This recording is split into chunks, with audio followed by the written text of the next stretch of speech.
Dapat kumilos ako. Gagapang ako ng paunti-unti. Ilang di pa lang ang layo ko sa kapilya. Hindi ko na siya papansinin. Ayaw ko na siyang tingnan. Gagapang na lamang ako. Bahala na. Basta ang mahalaga, makaligtas kaming lahat. Nagawa ng babae ang nasa isip ko. O Diyos ko, salamat po. Unti-unti na siyang nakakalapit sa kapilya. Magtatagumpay siya.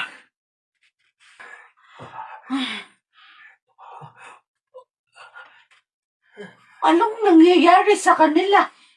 Bakit parang nahihirapan silang huminga? Oh, Iisa lang ang ibig sabihin nito, Lola Simang. oh, Ano, Ophelia? Unti-unting may nababago sa kwento. Anong pagbabago? Hindi ko pa alam. Oh, tingnan mo ang aklat, Lola Simang. Anong nangyayari? ang babae ay... Ang babae ay... Ang babae ay... Tumigil na ang letrang lumalabas dito. Isa lang ang ibig sabihin nito. Ano? Maaari nilang maligtasan ng lagim na nakasulat at itinakda ng aklat na itim. Malapit na ako sa pinto ng kapilya. Konti na lang. Ang dambawalang paniki. Bakit nawala? Saan siya nagpunta? Baka umalis na. Pwede na siguro akong tumayo. Para mas mabilis ako makapasok sa loob ng kapilya at makuha ko ang kandila. Tama, tatayo ako. Ngayon, tatakbo na ako sa loob.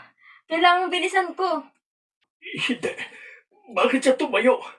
Hindi niya dapat ginawa. Tinadaya lamang ni Lando ang kanyang paningin. O Diyos ko. Ayun si Lando. Nakikita ko siya.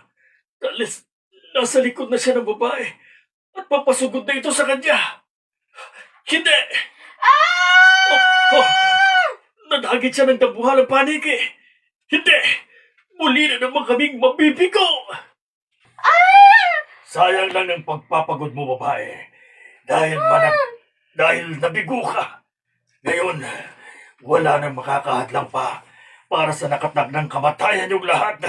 Katulad ng nakasulat sa aklat na itim. Parang awa mo na! Bitawan mo ako! Ibaba mo ako! Katapusan nyo na! Katapusan nyo na!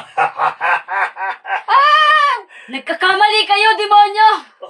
Oh, Sonya! Hawak ko ng kandila ng buhay! Nang kailanman ay hindi na mamamatay! paano mong nakuha yan?